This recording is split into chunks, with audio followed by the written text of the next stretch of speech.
Bismillahirrahmanirrahim. Assalamualaikum warahmatullahi wabarakatuh. Perkenalkan, saya Abdul Hakim. Di sini saya ingin menjelaskan tentang IHSG yang sekarang lagi diperbincangkan oleh media. Nah, saya ingin menjelaskan grafik yang telah saya buat di atas. Pada BI Rate Timeline 2025 dan IHSG Snapshot apa yang terjadi. Jadi di sumbu kiri itu menunjukkan BI Rate persen. Nah, dalam sumbu kanan menunjukkan itu IHSG level. Nah, garis berwarna dengan titik bulat itu memperlihatkan evolusi BI Rate. Nah, sepanjang tahun 2025 titik-titik berurutan menurun dari 5,75% di awal tahun ke 4,75% pada akhir tahun. Nah, titik silang merah atau X itu menunjukkan satu snapshot IHSG pada sekitar 8.640 atau nilai tunggal yang diplot pada sumbu kanan. Nah, plot memakai dua aksis, yang itu dua sumbu vertikal. Nah, satu untuk suku bunga sedangkan satu untuk indeks. Nah, interpretasi singkatnya itu penurunan BI Rate yang konsisten selama 2025 itu menandakan pelonggaran kebijakan moneter. Nah, BI menurunkan tingkat kebijakan secara bertahap. Pelonggaran moneter seperti ini biasanya mendorong biaya pinjaman turun. Nah, mendorong kredit, likuiditas, dan secara historis dapat meningkatkan daya tarik aset berisiko saham IHSG. Nah, IHSG pada grafik hanya muncul sebagai titik. Nah, snapshot yang berada di level jauh lebih tinggi daripada nilai indeks awal tahun. Nah, ini menggambarkan bahwa pada saat snapshot tersebut akhir atau awal Desember, IHSG telah menguat dibanding titik terendah di awal tahun. Korelasi dan korelasi potensial yang sering diinterpretasikan saat BI Rate turun itu yield instrumen pendapatan tetap turun. Sebagian modal berpindah ke saham. IHSG menguat itu grafik ini mendukung narasi ini secara kualitatif, tapi bukan bukti kasual. Nah, jadi ada beberapa catatan dan keterbatasan penting yang perlu saya sampaikan. Yang pertama itu IHSG hanya diplot sebagai satu titik karena titik grafik tidak menunjukkan dinamika IHSG sepanjang tahun atau naik turun. Nah, hanya menempelkan satu nilai akhir. Untuk menilai hubungan BI Rate ke IHSG diperlukan seri time series IHSG harian atau bulanan. Nah, sejajar dengan BI Rate. Nah, yang kedua itu dual sim dapat menyesatkan bila tidak hati-hati. Kedua sumbu hanya punya unit yang sangat berbeda, persentase versus indeks level. Nah, penurunan kecil dari sumbu kiri bisa terlihat dramatis terhadap skala kanan. Nah, secara perhatikan unit, jangan pernah membaca dua aksis sebagai ukuran perubahan yang ekuivalen. Nah, pengamatan korelasi atau kausalitasnya itu walau secara visual terlihat bahwa BI Rate turun bersamaan IHSG tinggi. Nah, hubungannya itu dipengaruhi banyak faktor lain. Yang pertama itu arus modal asing, harga komoditas, ekspektasi laba, kondisi global. Nah, analisis korelasi statistik dan regresi diperlukan untuk mengukur kekuatan hubungan. Nah, yang keempat itu ada skala waktu dan titik data. BI Rate diplot pada beberapa tanggal kebijakan. Jika ada jeda waktu panjang antar titik, itu interpolasi garis dapat memberi ilusi perubahan kontinu, padahal keputusan bersifat SKR. Nah, cara membaca grafik di atas itu lebih praktisnya, fokus pada arah tren BI Rate jelas menurun sepanjang 2025. Jangan menarik kesimpulan tentang volatilitas IHSG dari grafik ini.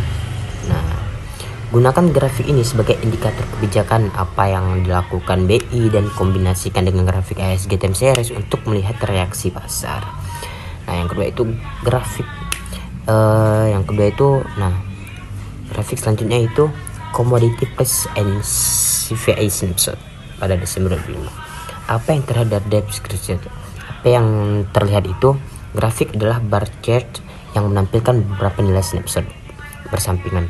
CPI YoY Januari 2025 dan CPI YoY Oktober 2025. Call-nya atau US dollarnya totalnya, palm oil atau Emiratonnya, Brent USD.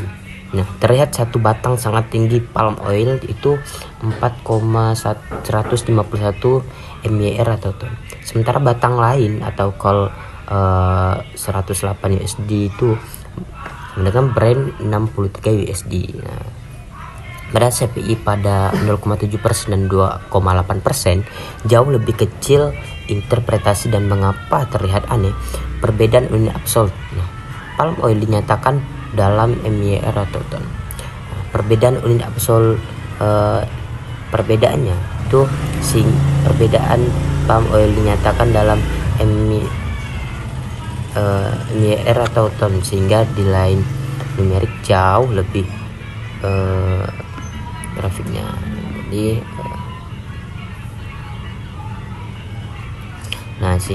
namun dari grafik ini kita dapat langsung menyimpulkan hubungan dinamis antar variabel karena tidak ada seri waktu dan tidak dinormalisasi. Baiklah, selanjutnya saya akan melanjutkan narasi lengkap dan data relevan selama tahun 2025. Pasar saham Indonesia melalui perjalanan yang penuh liku dari tekanan berat di awal tahun menuju pemulihan kuat dan rekor tertinggi di kuartal akhir. Berikut kronologi dan interpretasinya. Pada awal tahun, IHSG masih berjuang keluar dari resesi mini. Tekanan eksternal terutama ketidakpastian suku bunga global, pelemahan ekonomi global, dan aliran global asing yang belum stabil membuat indeks cenderung melemah. Pada Februari 2025 misalnya, BEI mencatat bahwa reformasi outfit cukup besar. Data OJK menunjuk bahwa pada Februari 2025 sejumlah investor pasar modal mencapai sekitar 15,50 juta orang, menunjukkan bahwa meskipun pasar tertekan, minat masyarakat terhadap investasi saham yang tidak hilang. Namun ketidakpastian global dan kekhawatiran dampak kebijakan domestik membuat IHSG sempat melemah cukup dalam. Maret 2025, gejolak besar dan mengonjangkan pasar. Tekanan masih intens ketika pada pertengahan Maret 2025 IHSG anjlok secara tajam dan bahkan memicu trading halt. Investor bereaksi terhadap beragam faktor. Kekhawatiran atas kondisi investor bereaksi terhadap beragam faktor. Kebijakan pemerintah, potensi pemelemahan nilai tukar rupiah, serta dampak dari ketegangan global. Rupiah disebut sempat melemah dan menyebabkan kekhawatiran. Akibat kondisi tersebut, volatilitas di pasar meningkatkan tajam, suatu momen kritis yang juga menguji stabilitas struktural pasar modal di Indonesia. Pertengahan 2025, titik balik masuknya modal asing dan optimisme pemulihan. Setelah gejolak awal tahun, pasar mulai menarik perhatian modal asing kembali. Data menunjukkan bahwa pada minggu kedua Agustus 2025, investor asing mencatat net buy sebesar 6,67 triliun.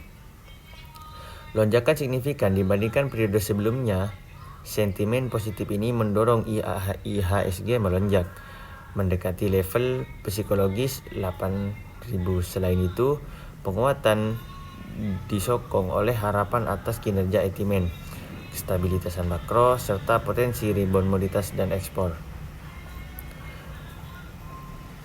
Kapasitas pasar melejit, momentum bullish terus berlanjut. Pada pekan ketiga September 2025, IHSG mencetak all-time high atau ATH di level 8.051.118 dengan kapasitas pasar mencapai 14.632 triliun.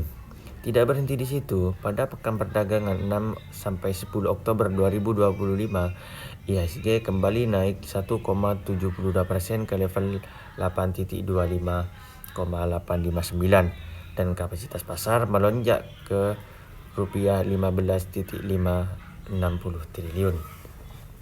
Lonjakan ini disertai peningkatan volume transaksi harian, frekuensi transaksi, dan nilai transaksi, menandakan likuiditas pasar yang sehat dan percepatan investor yang meningkat. Selain itu, pada awal November 2025, IHSG sempat menyentuh angka 8.394,590, rekor tertinggi sepanjang masa.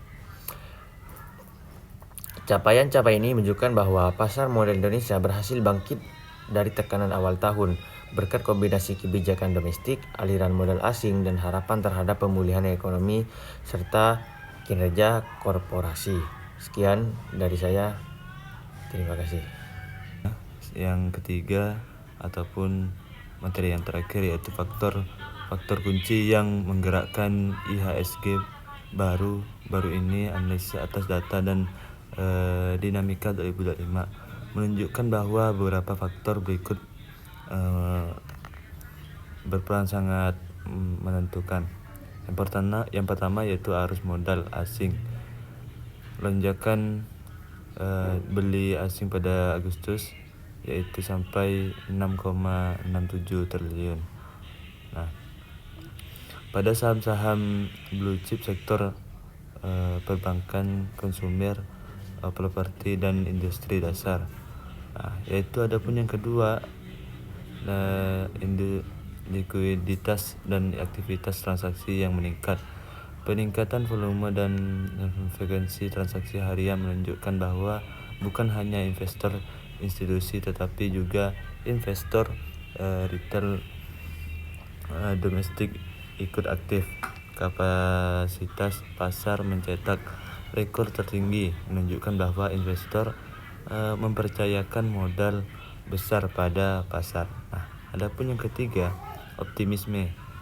Fundamental, koordinasi dan ekspektasi laba emiten dari sektor perbankan seperti properti, konsumer dan industri dasar menunjukkan kinerja ambaikan atau proyeksi menyaksikan membaik. Hal ini menciptakan ekspektasi positif di kalangan investor. Nah, harapan akan memulihkan konsumsi domestik, investasi dan keuangan juga memperkuat kepercayaan pasar terhadap fundamental jangka menengah.